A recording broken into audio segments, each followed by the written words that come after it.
దేవుని నామమునకు మహిమ కలుగును గాక. వాక్యాన్ని వీక్షిస్తున్నటువంటి మీ అందరికీ ప్రభు అయిన యేసుక్రీస్తు నామంలో నా హృదయపూర్వక వందనాలు చెల్లిస్తున్నాను. దేవుడు మిమ్మల్ని మీ కుటుంబాలని దీవించునుగాక. లూకాసు వార్త 12వ అధ్యాయము 49 నుంచి 53 వచనాలు మనం చదువుదాం. నేను భూమి మీద అగ్ని వేయి వచ్చితిని, అది ఇదివరకే రగులుకుని మండవలని ఎంతో కోరుచున్నాను. అయితే నేను పొందవలసిన బాప్తిసమున్నది, అది నెరవేరు వరకు నేను ఎంతో ఇబ్బంది పడుచున్నాను. నేను భూమి మీద సమాధానం కలగజేయవచ్చితనని మీరు తలంచుచున్నారా? కాదు, వేదమునే కలగజేయవచ్చితనని మీతో చెప్పుచున్నాను. ఇప్పటి నుండి ఒక ఇంటిలో 5 వేరుపడి ఇద్దరికి విరోధముగా ముగ్గురికి విరోధముగా 2 ఉందురు. తండ్రి కుమారునికి, కుమారుడు తండ్రికిని, తల్లి కుమార్తెకును, కుమార్తె తల్లికిని, అత్త కోడలికిని, కోడలు అత్తకును విరోధులుగా ఉందురని చెప్పెను. ప్రియమైన వారలారా, ఇక్కడ యేసు ప్రభు చెప్పేటువంటి ఈ యొక్క సందర్భాన్ని మనం అర్థం చేసుకోవాలి. అంటే యేసు ప్రభు విభేదం పెట్టడానికి వచ్చినాడు అంటే అర్థం ఏంటంటే అగ్ని అనేది సువార్త. ఈ సువార్తని ఒక కుటుంబంలో 5 మంది ఉంటే 5 మందిలో 2 యేసు ప్రభుని నమ్ముకొని రక్షణ పొంది రక్షణలో ఎదుగుతూ ఉంటే మిగిలిన 3 రక్షణ పొందకపోతే అక్కడ విభేదం ఉంటుంది. కారణం ఏంటంటే రక్షింపబడిన వారు వీరు దైవత్వంలో ఉంటారు, దేవుని యొక్క గుణాలు ధరించి దైవత్వంలో ఎదుగుతూ ఉంటారు. అయితే వీరు ఈ సాతాను ఆధీనంలో ఉంటారు కనుక వీరి యొక్క ఆలోచనలు దైవికముగా ఉండదు. వారి యొక్క నిర్ణయాలు, వారి యొక్క అలవాట్లు, వారి యొక్క తలంపులు, వారు చేసే కార్యాలు, ప్రవర్తనలు అన్నీ కూడా వ్యత్యాసంగా ఉంటుంది అని లోకానుసారులు. అంటే సాతాను ఆధీనంలో ఉన్న వారి యొక్క జీవిత విధానాలు ఈ విధంగా ఉంటుంది. కాబట్టి అక్కడ ఇద్దరికి పొత్తు కుదరదండి. ఎందుకంటే చీకటికి వెలుగుకి పొత్తు కుదరదు, పాపానికి పరిశుద్ధతకు పొత్తు కుదరదు. కుటుంబంలో కష్టాలు, విభేదాలు ఉంటుంది. ఆ కుటుంబంలో సంతోషం, సమాధానం, దైవికమైన ఆశీర్వాదం ఉండాలి అంటే కుటుంబ సమేతంగా ఆత్మీయ బాధ్యతలు కలిగి ఆత్మలో ఎదిగి ఉండాలి. అంటే స్పిరిచువల్ మెచ్యూరిటీ కలిగి ఉండాలండి. కొన్ని సమస్యలు ఏంటంటే కొంతమంది క్రైస్తవుల్లో కూడా ఏంటంటే వాళ్ళు దేవుణ్ణి నమ్ముకొని ఉంటారు కానీ ఆత్మీయంగా ఎదిగి ఉండరు. సో అక్కడ కూడా సమస్య అండి. కాబట్టి దేవుడు మనకు నేర్పించబోయే ఒక గొప్ప అద్భుతమైన పాఠం ఏంటంటే కుటుంబ సమేతంగా రక్షణ పొంది కుటుంబ సమేతంగా ఆత్మీయంగా ఎదిగి ఉంటే, స్పిరిచువల్ మెచ్యూరిటీ కలిగి ఉంటే అక్కడ సంపూర్ణమైన దైవికమైన ఆశీర్వాదాలని మనం చూడవచ్చు. రెండవ సందేశాన్ని ఒకవేళ మీరు చూడలేదంటే చూడండి. ఆ సందేశంలో ఏంటంటే దేవుని యొక్క ప్రణాళిక ఒక వ్యక్తిని రక్షించి ఆ వ్యక్తి ద్వారా కుటుంబానంతా కూడా రక్షించాలన్నది దేవుని యొక్క ప్రణాళిక. కాబట్టి కుటుంబ సమేతంగా ఆత్మీయ బాధ్యతలు కలిగి ఉంటే దేవుని యొక్క గొప్ప ఆశీర్వాదాలను చూడవచ్చు. దేవుడు ఈరోజు ఒక కుటుంబాన్ని మనకు చూపించి ఒక అద్భుతమైన పాఠాన్ని దేవుడు మనకు నేర్పించబోతున్నాడు. చదువుదాం లూకాసు వార్త 1:6. వీరిద్దరూ ప్రభువు యొక్క సకలమైన ఆజ్ఞల చొప్పున న్యాయ విధుల చొప్పునను నిరపరాధులుగా నడుచుకొనుచు దేవుని దృష్టికి నీతిమంతులై ఉండేది. వీరిద్దరు ఎవరంటే జకర్యా, ఎలిజబెత్తులు. మీరు లూకాసు వార్త 1వ అధ్యాయం 1 నుంచి 6-7 వచనాలు మీరు చదివితే మనకు అక్కడ అర్థమవుతుంది. వీరిది జకర్యా, ఎలిజబెత్తులు వారు ఎప్పటి వరకు దేవుని యొక్క ఆజ్ఞలను న్యాయ విధులను అనుసరించి నిరపరాధులుగా ఉన్నారంటే వృద్ధాప్యం వరకే. వారికి పిల్లలు లేనప్పటికీ దేవుణ్ణి విడిచి వెళ్ళలేదండి. అంటే దేవుని కార్యాలు చేయడం ఎప్పుడు కూడా సనుక్కోలేదండి. వారు దేవుని యందు భయభక్తులు కలిగి జకర్యా, ఎలిజబెత్తులు దేవుని యొక్క ఆజ్ఞలను గైకొనుచు ఆయన యొక్క న్యాయ విధులను గైకొనుచు నిరపరాధులుగా జీవించారని చెప్పి దేవుని యొక్క వాక్యంలో మనం చదువుతున్నాం. సో వారు ఆత్మీయ బాధ్యతలు కలిగి ఉన్నారు.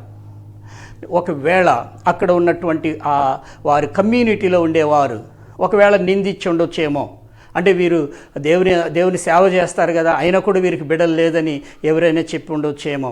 కానీ వాటన్నిటి మీద వారి దృష్టి లేదు, కానీ దేవుని యందు భయభక్తులు కలిగి జీవించారు. కాబట్టి దేవుడు మనకు ఒక అద్భుతమైన ఆత్మీయ బాధ్యతలు కలిగినటువంటి భార్యాభర్తలు దేవుడు మనకు చూపించాడు.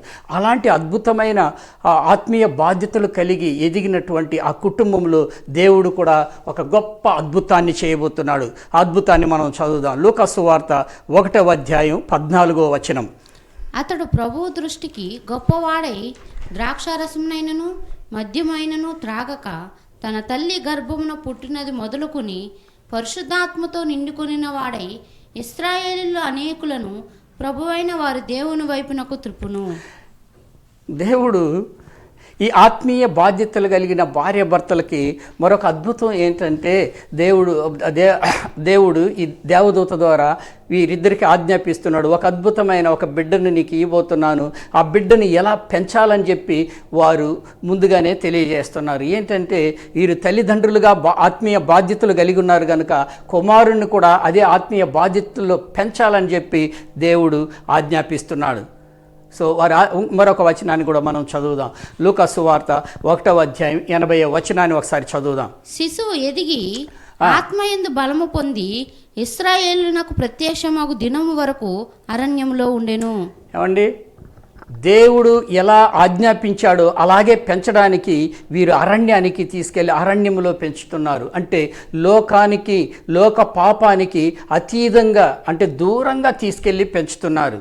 కారణం ఏంటంటే యాక్చువల్గా పిల్లలు చెడు అలవాట్లు ఎక్కడి నుంచి నేర్చుకొస్తారు? బిగినింగ్లో అంటే ఎక్కువ సమయం వాళ్ళ తల్లిదండ్రులతో గడుపుతారు కాబట్టి తల్లిదండ్రుల దగ్గర నుంచే నేర్చుకొస్తారు. వాళ్ళు తాగుబోతులు అయితే తాగుబోతులు అవుతారు. సో చాలా అలవాట్లు తల్లిదండ్రుల దగ్గర నుంచి వస్తుంది. కాబట్టి వీరు ఆత్మీయ బాధ్యతలు కలిగిన వారు. రెండోది, పిల్లలు ఎక్కడ నేర్చుకుంటారంటే వారు ఎదిగేటప్పుడు సమాజంలో, స్నేహితులతో. కాబట్టి ఈ రెండిటికి దూరంగా తీసుకొచ్చి బాప్తిసమిచ్చి యోహాన్ని పెంచినారు. ఏంటంటే పుట్టినది మొదలుకొని బాప్తిసమిచ్చి యోహాను పరిశుద్ధాత్మతో నింపబడిన వాడై మద్యమైనను ద్రాక్షరసమైనను త్రాగక, అంటే దేవుని కోసమే అద్భుతంగా తీసుకొచ్చి పెంచుతున్నారండి. సో రెండవ బాధ్యత దేవుడు వీరికి అప్పగించింది ఏంటంటే తనకు పుట్టబోయే బిడ్డ ఎడల గొప్ప ఆత్మీయ బాధ్యతను వారు తీసుకున్నారు. రెండు చూసినా, ఒకటి తల్లిదండ్రులుగా ఎలిజబెత్ జకర్యాలు వారి యొక్క ఆత్మీయ బాధ్యతలు నెరవేర్చినారు. రెండవదిగా తన బిడ్డ విషయంలో కూడా ఆత్మీయ బాధ్యతల్ని వారు నెరవేర్చినారు. దేవుడు మనలందరినీ కూడా ఈరోజు అడుగుతున్నాడు, తల్లిదండ్రులుగా మనం ఈ యొక్క ఆత్మీయ బాధ్యతలు కలిగి ఉన్నామా? అదే ఆత్మీయ బాధ్యతలో మన బిడ్డల్ని మనం పెంచుతున్నామా? దేవుడు మనల్ని అడుగుతున్నాడు. మనం ద్వితీయోపదేశకాండం 6:1-9 వరకు మనం చదివితే ఇశ్రాయేలు ప్రజలకు కూడా దేవుడు మోషే ద్వారా ఆజ్ఞాపించినాడు. అయ్యా, మీరు కానాను దేశాన్ని స్వతంత్రించుకున్న తర్వాత మీరు దేవుని యందు భయభక్తులు కలిగి ఉండాలి, దేవుని కట్టడలను, ఆజ్ఞలను అనుసరించాలి, మీ పిల్లలకు కూడా వాటిని నేర్పాలి, వారి జీవితాంతం దేవుని యందు భయభక్తులు కలిగి ఎదగాలి అట్లా చెప్పి తన బిడ్డలకు కూడా అలా ఉండాలని చెప్పి దేవుడు ఆజ్ఞాపించినాడు. ఏంటంటే దేవుని యందు భయభక్తులు కలిగి ఉండాలి, ఆయన ఆజ్ఞలను, ఆయన కట్టడలను అనుసరించాలి. నీ దేవుడైన యెహోవా అద్వితీయుడు, ఒకే దేవుణ్ణి వారు వెంబడించాలి, నీ పూర్ణ హృదయంతో, నీ పూర్ణ ఆత్మతో సేవించాలి. అంటే దేవుణ్ణి సేవించాలి, దేవుణ్ణి ఆరాధించాలి. అన్నిటికంటే ముఖ్యంగా దేవుని వాక్యాన్ని వారికి నేర్పించాలి. అంటే దేవుని యొక్క వాక్యాన్ని వారు మీ ద్వారబంధం మీద రాసి పెట్టండి. తర్వాత వారు పండుకున్నప్పుడు వారికి నేర్పించండి, వారు నడిచేటప్పుడు నేర్పించండి. సో దేవుడిన్ని బాధ్యతల్ని వారికి అప్పగించినాడు. దేవుడు మనలందరినీ అడుగుతున్నాడు. ప్రియమైన దేవుని ప్రజలారా, మనము తల్లిదండ్రులుగా దేవుని యందు భయభక్తులు కలిగి ఉన్నామా? సంఘానికి సరిగా వెళ్తున్నామా? దేవుణ్ణి ప్రేమిస్తున్నామా?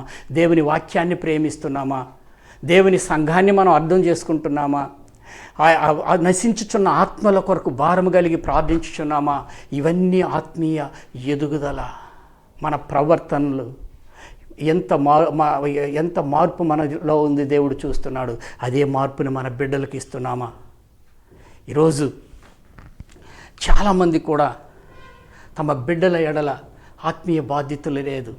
చాలామంది ఏం చేస్తున్నారంటే దేవుని బిడ్డలు కూడా బాగా చదివిస్తున్నారండి.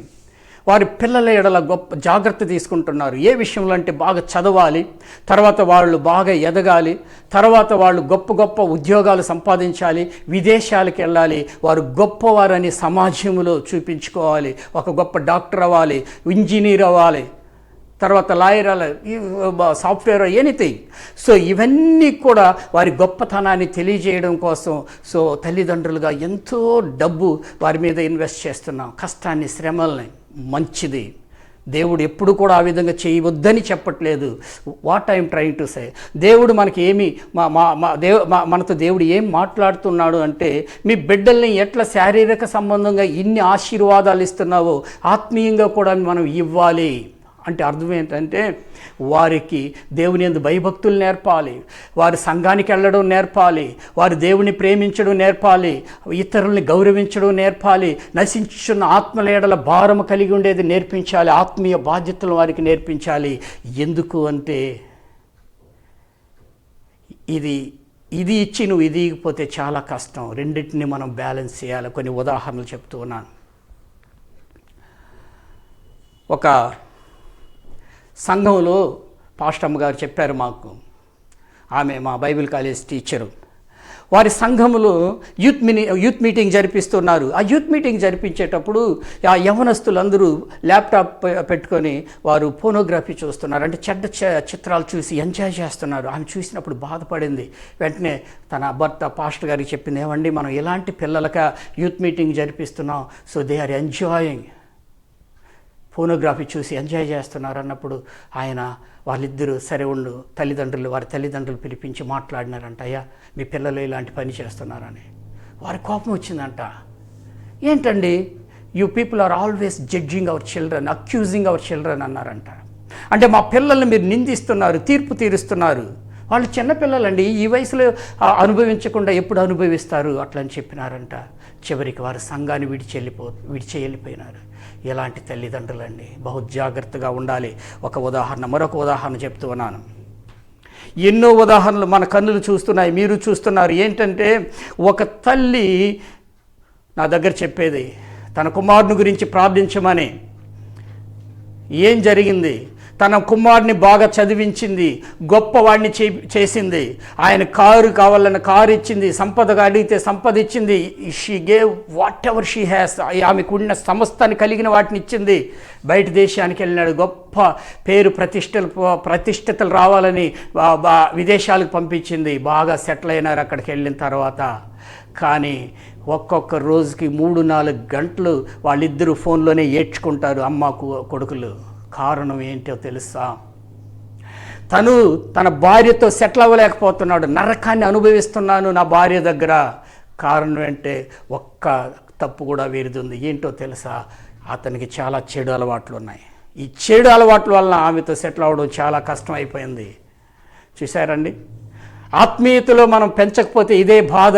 ఈరోజు చాలామంది తల్లిదండ్రులు యవనస్తుల కూటానికి వెళ్ళినప్పుడు ట్రెడిషనల్ క్రిస్టియన్ ఫ్యామిలీస్, 40, 50, 100 సంవత్సరాల క్రైస్తవులు కుటుంబాలు వాళ్ళ పిల్లల్ని అడుగుతా, యవనస్తుల కూటానికి వెళ్ళినప్పుడు అమ్మ సిస్టర్ బ్రదర్ బైబిల్ చదవండి అంటే వాళ్ళు మొదటి పేజీ తీసుకుంటారు. బైబిల్ చదవడమే తెలియట్లేదు, బైబిల్ ఎన్ని పుస్తకాలు ఉన్నాయో తెలియదు. పోనీ ప్రార్థించండి అని, తెలియదు అంకుల్ మీరే ప్రార్థించండి అంటారు. ఎంత బాధాకరమైందో నిజం చెప్పమంటారండి. నువ్వు ఎంత వేషం వేసినా వేషం ఒకరోజు దేవుడు కడిగేస్తాడు. ఎక్కడికి అడుగుతాడో తెలుసా? చాలామంది ఈ ఉదాహరణ చెప్తారు. ఒక కాకి ఏం చేసిందంట, పావురంలాగా ఉండాలని సున్నంలో మునిగి వచ్చిందంట. పావురాలతో కలిసి పైకి వెళ్తుందంట. పైకి వెళ్ళేటప్పుడు వర్షం వచ్చింది. వర్షం వచ్చినప్పుడు దాని వేషం బయటపడింది. పావురాలన్నీ కలిసి దాన్ని కిందకి పొడిచేసేసింది. మన పిల్లలు ఎప్పుడు బయటపడతారు తెలుసా? పెళ్లి చేసి నాకు బయటపడతారు. ఏమండి, చెడు అలవాట్లు అక్కడ సెటిల్ అవ్వలేరు. కొంతమంది అమ్మాయిలు మంచి డాక్టర్, MBBS డాక్టర్ చదివిస్తారు, కొన్ని వేల రూపాయలు, లక్షల రూపాయలు పెట్టి చదివిస్తారు, ఇంజనీర్ చదివిస్తారు. భర్త దగ్గరికి వెళ్ళినప్పుడు సెటిల్ అవ్వలేదు. కారణం ఏంటంటే వాడు తాగుబోతాడై ఉంటాడు. కానీ చూడడానికి సమాజంలో మంచి క్రైస్తవుడు, ఆస్తులు అన్నీ ఉన్నట్టుగా చూపిస్తారు. చాలా బాధాకరం. కాబట్టి దేవుడు మనందరితో మాట్లాడుతున్నాడు. జకరియా ఎలిజబెత్ కుటుంబం ద్వారా వారు ఆత్మీయ బాధ్యత కలిగి ఉన్నారు. వారి తన బిడ్డను కూడా అదే ఆత్మీయతలో పెంచారు. ఆ పెరిగినటువంటి ఆ బిడ్డ ఎలాంటి పరిచర్య చేసినాడో ఒక్కసారి మనం చూస్తాం. యేసు ప్రభు మార్గములను, ఆయన త్రోవలను సరళం చేసే గొప్ప ఆత్మీయ బాధ్యతలను బాప్తిసమిచ్చి యోహాను ఎలా నెరవేర్చాడో చూస్తాం. 2 చూస్తాం అతనిలో, అతని వ్యక్తిత్వాన్ని చూస్తాం.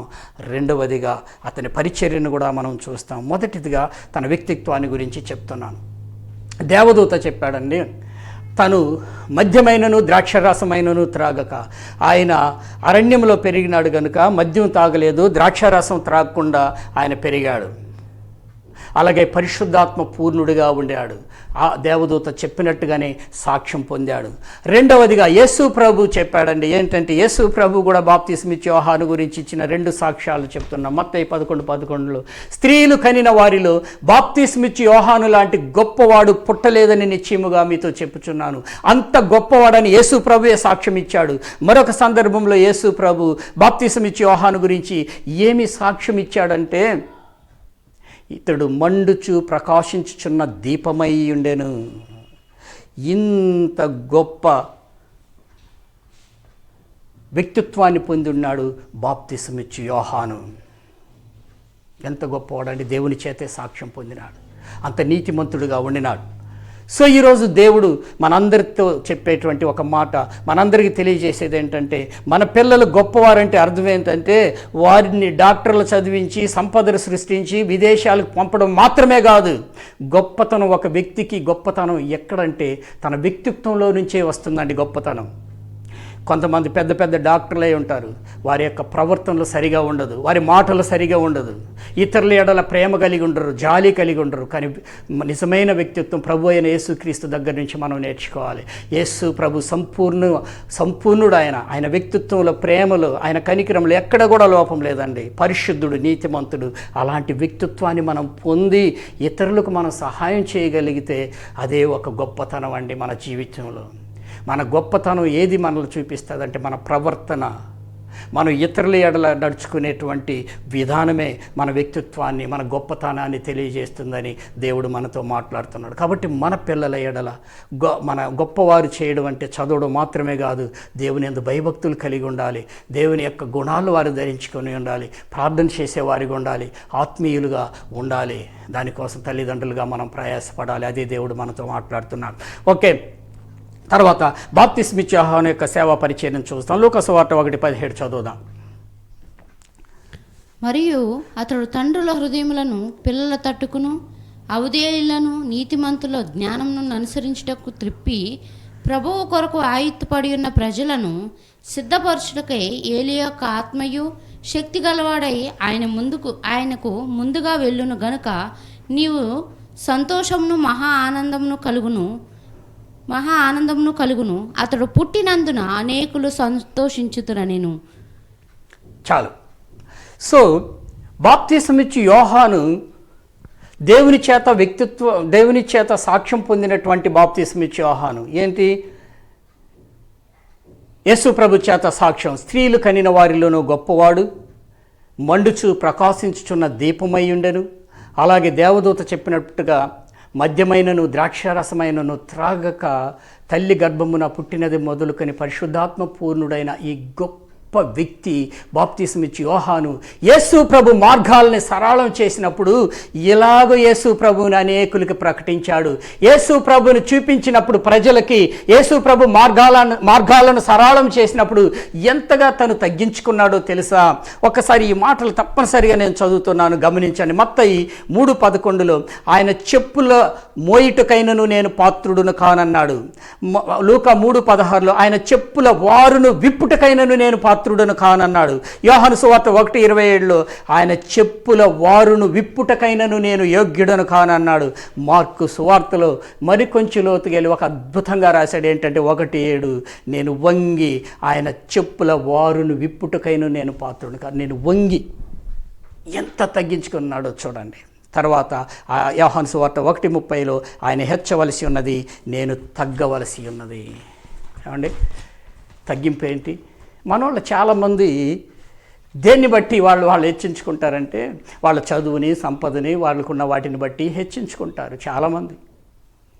తర్వాత ఇంకొక ప్రాబ్లం ఏంటంటే మరొక ప్రాబ్లం ఇతరులతో పోల్చుకోవడం ద్వారా హెచ్చించుకుంటారు. అతనికంటే నేను గొప్పవాడు, చదువులో, సంపద, ఎనీథింగ్. అలాగే కొంతసార్లు ఇంకొక ప్రాబ్లం దీంట్లో ఏంటంటే అయ్యో ఆయనకంటే నేను తక్కువ వాడిని, ఆయనకంటే చాలా లోపం నాలో ఉంది, ఇలా తగ్గించుకుంటారు. ఇది కాదండి. అయితే బాప్తిస్మిచ్చి యోహాను అద్భుతం ఏంటంటే యేసు ప్రభువుతో పోల్చుకున్నాడు. నువ్వు నేను పోల్చుకోవాలంటే యేసు ప్రభువుతో పోల్చుకోవాలి. యేసు ప్రభువుతో పోల్చుకుంటే నీ జీవితం సున్నా. అదే బాప్తిస్మిచ్చి యోహాను తను తాను తగ్గించుకొని ప్రభువుని అనేకులకు చూపించాడండి. తన గొప్పతనాన్ని ఏ రోజు కూడా సేవలో చూపించలేదు, ప్రభువును చూపించాడు. ఏంటి? పరలోక రాజ్యం సమీపించి ఉన్నది, మారు మనసు పొందుడి. అయ్యా సాధారణంగా ప్రకటించలేదు, చాలా ధైర్యంగా ప్రకటించినాడు. యెరూషలేము నుండి, యూదయ నుండి, యొర్దాను ప్రాంతముల యొద్ద నుండి అనేకులు, యూదా మత నాయకులు, పరిసయ్యులు, సద్దుకయ్యలు, మరి అన్యులైనటువంటి రోమా అధికారులు, సైనికులు, సుంకరులు వచ్చి బాప్తిసమిచ్చి యోహాను దగ్గర బాప్తిసం పొందినారు. ఆయన మాటలు శక్తివంతమైనది. ఆయనకి ఎదురు నిలబడి పరిసయ్యులు, సద్దుకయ్యులు కూడా మాట్లాడలేరు. అంత ఆత్మశక్తి కలిగిన వాడు. మనకు ఆ వాక్యంలో మరి ఏలియా ఆత్మ కలిగిన వాడు, శక్తి కలిగిన వాడు అని దేవదూత చెప్తారండి. ఒకసారి ఏలియా ఆత్మ ఎలాంటిది?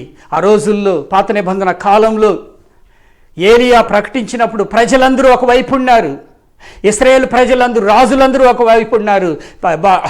దేవుని కోసం రోషము కలిగి ఒకే ఒక వ్యక్తి నిలబడ్డాడు. ఆయనే ఏలియా. రోషము కలిగి సేవ చేశాడు.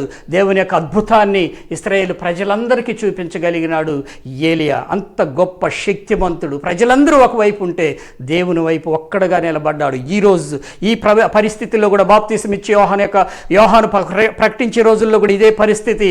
యూదుల పరిస్థితి చూస్తే ఒక 500 సంవత్సరాల చరిత్రను చూస్తే యూదులు చాలా బాధింపబడిన రోజులవి. ఎందుకంటే 400-500 సంవత్సరాలకు ముందు అష్షూరు రాజులు, బబులోనీయులు, తర్వాత పారసీకులు, తర్వాత గ్రీకులు, అస్మోనీయులు, ఇలా ఎంతోమంది వారిని హింసించి వారి దేశాన్ని నాశనం చేసినటువంటి రోజులు. చివరికి ఈ యేసు ప్రభు ప్రకటించేటప్పుడు కూడా రోమా ప్రభుత్వం యొక్క ఆధీనంలో ఉన్నటువంటి రోజులు. అందుకే యేసు ప్రభు ఆయన చాలా పశ్చాత్తాపడ్డాడు. తన ప్రజలు చూసి, అయ్యో నా గొర్రెలు చెదిరిన గొర్రెల వలె ఉన్నాయి, వాటన్నిటిని నేను సమకూర్చాలని తన హృదయం వారి ఎడల ఎంతో బాధ కలిగింది ప్రభు వారికి. అలాంటి రోజుల్లో బాప్తిసం ఇచ్చి యోహాను యేసు ప్రభువుని గురించి చెప్పాడు. ఇదిగోయా మారు మనసు పొందండి, పరలోకపు దేవుడే దిగి వచ్చిన్నాడు, చాలు రండి మారు మనసు పొందండి. మారు మనసు పొందకపోతే ఏం జరుగుతుంది? సర్ప సంతానమా, రాబో ఉగ్రత నుండి మీరు తప్పించుకునేటకు మీకు బుద్ధి నేర్పిన వాడెవడు? మారు మనసుకు తగిన ఫలితాన్ని ఫలించండి. ఫలించకపోతే ఇదిగో గొడ్డలి చెట్ల వేరున ఉంచబడి ఉన్నది, మంచి ఫలము ఫలింపని ప్రతి తీగ నరకబడి అగ్నిలో వేయబడునని చాలా హెచ్చరించు ఆయన ప్రకటించినందున అనేకులు వచ్చి రక్షణ పొంది ఆ రోజు వారి యొక్క మారు మనసు నిమిత్తము వారు బాప్తిసం ఇచ్చి యోహాను చేత బాప్తిసం పొందిరి. ఇంత గొప్ప సేవను దేవుడు యోహాను చేత నెరవేర్చుకున్నాడండి. ప్రియమైన దేవుని బిడ్డలారా, మనమందరూ కూడా ఇలాంటి ఆత్మీయ బాధ్యతలు కలిగి ఉండాలని దేవుడు మన యొద్ద ఆశించుచూ ఉన్నాడు. ముగిస్తూ ఉన్నాను. ఏంటంటే మొదటిగా మనం చూసినాం, తల్లిదండ్రులైన బాప్తిసం ఇచ్చు యోహాను తల్లిదండ్రులని ఎలిజబెత్ జకర్యాలు వారి ఆత్మీయ బాధ్యతలను వారు నెరవేర్చినారు. రెండవదిగా తన బిడ్డను కూడా అదే ఆత్మీయ బాధ్యతలో పెంచారు. మూడవదిగా బాప్తిసం ఇచ్చి యోహాను కూడా అదే బాధ్యతలను నెరవేర్చాడు. తన వ్యక్తిత్వాన్ని చూసినాం, తన పరిచర్ని చూసినాం. ఒక 2 మాటలు చెప్పి తర్వాత ఇంకొక ఉదాహరణ చెప్పి ముగిస్తున్నాను. ఏంటి అంటే, దేవదూత చెప్పాడు, అయ్యా ఈయన పుట్టడం వల్ల నీకు సంతోషం, అనేకులకు సంతోషం. ఎట్లా ఆయనకే అనేకులకు సంతోషం? మరి బాప్తిసం ఇచ్చి యోహాను గురించి బైబిల్లో ఎక్కువ అధ్యాయాలు రాయబడలేదు, ఎక్కువ పుస్తకాలు ఆయన రాయలేదు, సూచక్రియలు చేయలేదు, స్వస్థత చేయలేదు, దెయ్యములను వెళ్ళగొట్టలేదు, అద్భుతాలు చేయలేదు, ఎక్కువ కాలం కూడా సేవా పరిచర్య చేయలేదు బాప్తిసం ఇచ్చి యోహాను. అయితే ఇతడు ఎట్లా అనేకులకి సంతోషాన్ని ఇచ్చాడు? సంతోషం అంటే ఆశీర్వాదం. అనేకులకు ఆశీర్వాదాన్ని, సంతోషాన్ని బాప్తిసం ఇచ్చి యోహాను ఎలా ఇచ్చాడండి? దేవదూత చెప్పినట్టుగా అంటే ఆయన అద్భుత కార్యాలు, ఆశ్చర్య కార్యాలు చేయగలిగిన, స్వస్థతలు ఇవ్వగలిగిన, సమస్త కీడుల నుండి మనల్ని తొలగించగలిగిన, దుష్టత్వం నుండి, శత్రుత్వం నుండి, రోగముల నుండి, శ్రమల నుండి, పాప శాపముల నుండి విడిపించగలిగిన, లోకంలోని ప్రతి వ్యక్తికి, ప్రతి కుటుంబానికి, ప్రతి దేశానికి సమస్త ఆశీర్వాదములను, సంతోష సమాధానములను, జ్ఞాన వివేకములను ఇచ్చి పరిశుద్ధపరిచి పరలోకానికి తీసుకెళ్ళగలిగిన యేసు ప్రభుని అనేకులకి ఇచ్చాడండి. అంటే మనం ఎవరు కూడా అనేకులకి సంతోషాన్ని, మన ఇంట్లో అన్ని డబ్బులు అన్నీ ఇవ్వలేము కదండి. కానీ ఒక్కటి మాత్రం ఇవ్వగలం. ఒక వ్యక్తికి మనం గొప్ప ఆశీర్వాదాన్ని ఎప్పుడు ఇవ్వగలం, గొప్ప సంతోషాన్ని అంటే ఒక వ్యక్తికి, ఒక కుటుంబానికి నువ్వు యేసు ప్రభువుని గురించి చెప్తే ఆ కుటుంబంలో నువ్వు ఒక గొప్ప సంతోషాన్ని ఇచ్చినట్టు. ఇది మనం మర్చిపోకూడదు. సో ఇప్పుడు మనం ఇంతకుముందు మనం చదివినాం, గొప్పవారంటే ఏంటంటే తన తండ్రికి ఎట్లా సంతోషం, మరి జకర్యాకి ఎట్లా సంతోషం. జకర్యా కంటే 4 గంటలుగా ఒక గొప్పవాడై దేవుని సేవను చేశాడు బాప్తిస్మిచ్చే యోహాను తండ్రికి. అంతకంటే ఇంకేం కావాలి? మన బిడ్డలు ఎదిగి మనకంటే పరిశుద్ధులుగా, మనకంటే మంచి ప్రవర్తన కలిగి ఉన్నప్పుడు తల్లిదండ్రులకి ఎంత సంతోషం, ఎంత ఆనందం. నిజమే కదండి. దేవుడు ఇదే మన దగ్గర ఆశిస్తున్నారు. ఈరోజు ఎంతోమంది పిల్లలు తల్లిదండ్రులు దుఃఖపరుస్తున్నారు. ఒక వ్యక్తి మరి తిరుపతి యూనివర్సిటీలో ఆయన కూలి పని చేసి తన బిడ్డను చదివిస్తే అతను ఏమని చెప్పినాడు తెలుసా? తన తండ్రిని మా ఇంటి దగ్గర పనిచేసే పాలేరు అని చెప్పి వారి స్నేహితుడికి పరిచయం చేసినాడు. తండ్రికి ఆనందాన్ని, సంతోషాన్ని ఇచ్చాడా? ఈరోజు ఎంతోమంది తల్లిదండ్రులకి సంతోషాన్ని, ఆనందాన్ని ఎవరు ఇవ్వలేకపోతున్నారు. కారణం ఏంటంటే నువ్వు కూడా ఇస్తుంది ఏంటంటే శరీర సంబంధమైన ఆశీర్వాదాన్ని ఇస్తున్నావు. అందుకే లాస్ట్లో తల్లిదండ్రులు పిల్లలకు పెళ్లి చేసిన తర్వాత కూర్చొని ఏడుస్తున్నారు. డాక్టర్లు చేసేస్తున్నారు, పెద్ద చేసేస్తున్నారు, కానీ అక్కడ సెటిల్ అవ్వడం కష్టం. కాబట్టి మనం ఆత్మీయతలో కూడా వారిని పెంచాలి. మనం ఎంతగా వారి ఎడల మనం శారీరక సంబంధమైన చదువు అన్నిటిని ఇస్తున్నామో ఆత్మ సంబంధమైన వీటిని కూడా మనం మన పిల్లలకి ఇవ్వాలని చెప్పి దేవుడు మనందరితో మాట్లాడినాడు. సో చివరిగా ఒకే ఉదాహరణ చెప్పి నేను ముగిస్తున్నాను. ఆది సంఘం అపోస్తుల కార్యం 2:43-47 చదివితే వారు ఆనందభరితులై వారు సంతోషంతో ఉండి మరి వారి స్థిరాస్తులు అమ్మినారంట. ఎందుకు అమ్మినారు తెలుసా? దేవుడు 2 ఆజ్ఞలు ఇచ్చినాడు. యేసు ప్రభు తన మరణాన్ని జయించి పరలోకానికి చేర్చబడుతూ శిష్యులకు అక్కడ ఉన్నటువంటి వారందరికీ ఇచ్చిన ఆజ్ఞ ఏంటంటే మీరు సర్వలోకానికి వెళ్ళి సర్వ సృష్టికి సువార్తను ప్రకటించండి. 2వదిగా నాకు భూదిగంతముల వరకు మీరు సాక్షులై ఉండండి. భూదిగంతముల వరకు సువార్త ప్రకటించాలి. అందుకే మరి అపోస్తుల ద్వారా ఎన్నో అద్భుతాలు జరుగుతున్నాయి. కానీ ఎందుకు స్థిరాస్తులను ఇచ్చినారంటే యేసు ప్రభు యొక్క ఆశను నెరవేర్చాలి. ఏంటంటే భూదిగంతముల వరకు యేసు ప్రభు సువార్త ప్రకటించబడాలి. అందుకే ఇంత ఆర్థిక నిధులు అవసరమైంది కనుక చరస్థిరాస్తుల్ని అమ్మగలిగినారు. ఒక విషయం ఏంటంటే చరస్థిరాస్తుల్ని ఎప్పుడు అమ్మగలం అంటే కుటుంబాలంతా ఏకమైతేనే చరస్థిరాస్తులు అమ్మగలం. ఒకరిద్దరు ఒప్పుకోకపోతే కూడా మనం అమ్మలేం. మనం మొదటిగానే చూసినాం, విభేదాలు ఉంటాయి.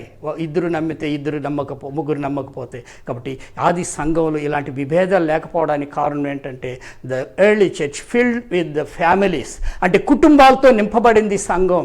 ఈరోజు చాలా సంఘాలు, దేవుని యొక్క ఆశ సంఘాలు, the church should be reach in everything. సంఘం ఐశ్వర్యంగా ఉండాలి, గుణాల్లో కానీ ఆస్తులో కానీ అన్నిట్లో ఐశ్వర్యంగా ఉండాలని దేవుడు తన సంఘాన్ని ఏర్పాటు చేసినాడు. ఈరోజు సంఘానికి తల్లిదండ్రులు వస్తే పిల్లలు రారు, పిల్లలు వస్తే తల్లిదండ్రులు రారు, భార్య వస్తే భర్త రాడు. అందుకే ఈరోజు సంఘాల్లో చాలా సంఘాలు బలహీనంగా ఉన్నాయి. కాబట్టి దేవుడు మనతో మాట్లాడిన ఒక గొప్ప సత్యం ఏంటంటే మనమందరూ ఆత్మీయ బాధ్యతలు తల్లిదండ్రులుగా కలిగి ఉండాలి. కుటుంబ సమేతంగా మనం దేవునిలో ఎదగాలి. కుటుంబ సమేతంగా స్పిరిచువల్ మెచ్యూరిటీ కలిగి ఉండాలి. ఇదే దేవుడు ఆశిస్తున్నాడు. యేసు ప్రభువు కూడా ఒక గొప్ప ఆత్మీయ బాధ్యత ఏంటంటే మనమందరూ నరకానికి వెళ్ళకూడదని మన పాపముల కొరకు మన శిక్షను ఆయన శిలువలో అనుభవించి మన కోసం ప్రాయశ్చిత్తం చెల్లించాడు. మనందరికీ ఈరోజు పాపము నుండి విమోచన, ఆయన మరణాన్ని జయించినాడు. మనందరికీ కూడా మరణం నుండి విడుదల. ఆయన పరలోకానికి చేర్చబడి స్థలం సిద్ధపరిచి రాబోతున్నాడు. ఆ స్థలం ఎవరికి? మన కోసం. ఆయన మరలా వచ్చి మనల్ని అక్కడ వెళ్ళబోతున్నాడు. ఆ స్థలం మన కోసం. ఇంతకంటే గొప్ప ఆశీర్వాదం మనకేం కావాలి? క్రీస్తే ఐశ్వర్యములు మీ ప్రతి అవసరం తీర్చునని దేవుడు చెప్తున్నాడు. కాబట్టి ప్రభువుని నమ్మండి, కుటుంబంగా సంఘానికి రండి, కుటుంబంగా దేవుని ఆశీర్వాదాలు పొందండి. ఇంకా రక్షణ పొందలేదా? కుటుంబంగా రండి, యేసు ప్రభువుని నమ్మండి, గొప్ప ఆశీర్వాదాలను పొందండి. అట్టి కృప దేవుడు మీ అందరికీ అనుగ్రహించునుగాక. Amen. Praise the Lord. God bless you.